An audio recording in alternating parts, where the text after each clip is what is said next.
هنروح في جولة إلى العالم الآخر من المتحف اليوناني الروماني في اسكندرية.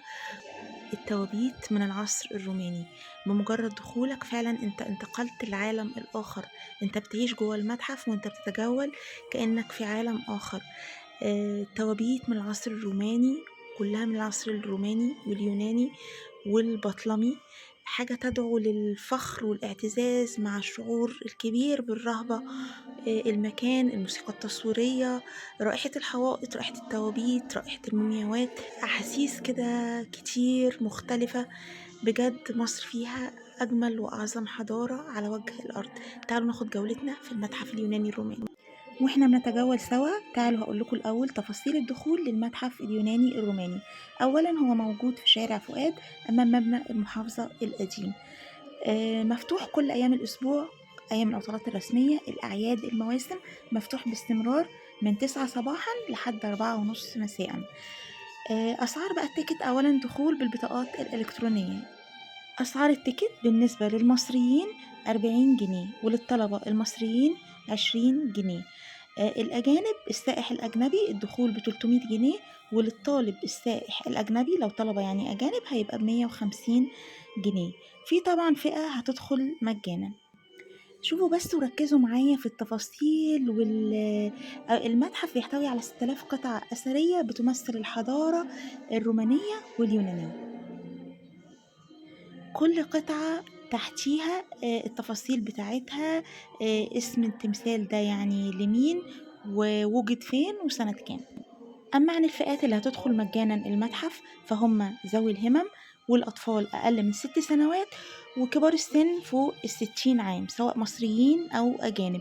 هيدخلوا مجانا فيما عدا أيام العطلات الرسمية والأعياد والمواسم. مسموح التقاط صور بالكاميرا الموبايل العادية مجانا بدون استخدام الفلاش. أما عن المتحف فطول ما انتوا ماشيين بتشوفوا جمال. وبصوا ده الإله أبيس أو العجل أبيس. المتحف تم افتتاحه أول مرة عام 1892 ميلادية في عهد الخديوي عباس حلمي الثاني. كان بغرض إن هو يتم الحفاظ على الآثار اللي تم اكتشافها في اسكندرية. بجد رائع رائع، طول ما انتوا ماشيين بتشوفوا جمال. أماكن كده بنمشي فيها كنت حاسة بالرهبة. يعني فعلا ما ينفعش تيجي اسكندرية من غير ما تعمل زيارة للمتحف، سواء المتحف القومي اللي في أول شارع فؤاد، أو متحف اسكندرية القومي، أو المتحف اليوناني الروماني ده بعديه بشوية برضو في شارع فؤاد. زي ما قلت لكم بصوا هنا يعني واحنا ماشيين يعني قمة الرهبة، كأننا في مقبرة فرعونية، كأننا في معبد. بجد المكان، الحوائط، حوائط المقابر، الغرف، تقسيمات المتحف أكتر من رائعة. ريحة الحوائط، الريحة القديمة، الحاجات المحنطة. بصوا الإضاءات بقى، يعني انت في مكان بيبقوا عاملين فوكس كده أو الإضاءة زوم على الحاجة المعروضة. بقية المكان بيبقى مظلم فبيديك كده إحساس بالرهبة كده شوية. زي ما قلت لكم كل قطعة أثرية محطوطة مكتوب تحتها تفاصيلها. طبعا أنا مش هبقى فاضية عشان يعني أصور وأقول لكم دي إيه ودي إيه ودي إيه. انتوا لما هتروحوا هتشوفوا طبعا بنفسكم، وتلتقطوا الصور التذكارية وتصوروا الحاجات الجميلة اللي في المتحف. طبعا هو يعني مقسم لأقسام وعبارة عن دورين. صورت في الدور الأولاني وصورت في الدور التاني. في كافيتيريا هيتعمل زي بازار كمان لشراء الهدايا يعني التذكارية، بس لسه ما فتحش. في قاعة دراسات، يعني مقسم أقسام كتيرة. في بقية الأقسام لسه ما اتفتحتش. بصوا بقى الروعة، القسم الفرعوني هنا والروعة والجمال.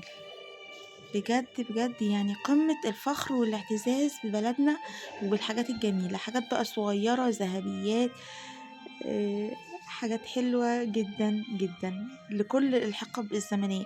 هنا بقى بيصور لكم ذو الوجهين، ده بيصور لكم الاهتمام بالتمثيل والفن، وده عبارة عن شخصية مزدوجة، يعني كان بيمثل شخصية مزدوجة. والفنانين تماثيل بقى بتشمل على مثلا الفنانين في العصر ده، الناس المثقفين كان شكلهم ايه.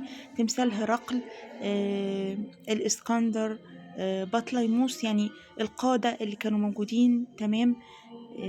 اهو بصوا التمثال ده البطل هرقل في العصر اليوناني الروماني. ده ضخم جدا، يعني هو انا بصوره ضخم جدا جدا سبحان الله. هنا بقى برضو كان قسم العالم الآخر، المومياوات اللي موجودة والتوابيت. عايزة أقول لكم النساء لبسهم في الفترة دي في أيام اليونان، يعني العصر اليوناني والروماني، لبس السيدات قمة الأناقة والشياكة. أنا بقيت أبص هنا، بصوا دي القوارير اللي كان بيتم احتفاظ فيها بالرفات بتاع الموتى.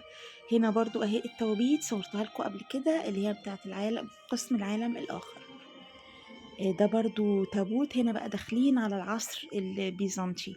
بصوا الأعمدة، الحوائط، الجدران. تمام. آه، اهو بصوا تمثال لسيدة من واحد سيوة. بصوا كان لبسهم عامل ازاي زمان، قمة الرقي. كنت بقى ببص لهم وبركز في تفاصيل ازاي طريقة اللبس، طريقة عمل شعرهم. ده القسم ده بتاع النيل زنايل. يعني هما بصوا المتحف فيه يعني أقسام، كل قسم الحياة مثلا العالم الآخر، قسم النيل، قسم البيزنطي، العهد البيزنطي ده مجسم لإله النيل زمان. اهو تمثال إله النيل ده شكله. تعالوا بقى شوفوا الجذع بتاع إله النيل اللي هو الجزء الأعلى العلوي. اهو بصوا شكله مريب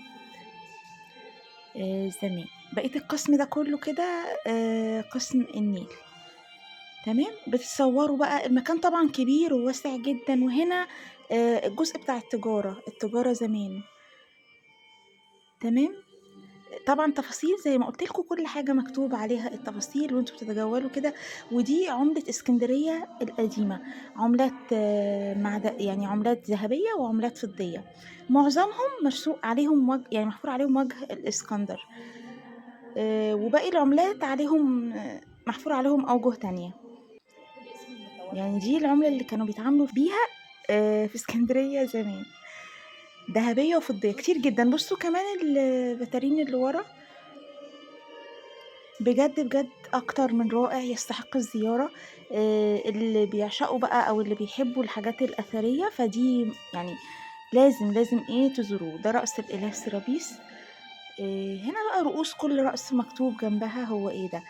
على فكرة الحاجات دي مستخرجة من اسكندرية، اللي لقوه في محرم بيه، واللي لقوه في أرض في الأزاريطة، واللي لقوه في مدينة أبو قير الغارقة، واللي لقوه في كرموز. فيعني تخيلوا كل الآثار دي موجودة، يعني مستخرجة أو كانت موجودة في اسكندرية. حضارة، عندنا حضارة مش موجودة في العالم خالص. ربنا يحفظ بلدنا مصر. أنا هسيبكم بقى مع بقية الأجزاء دي كده، خلاص هو فاضل تقريبا دقيقتين.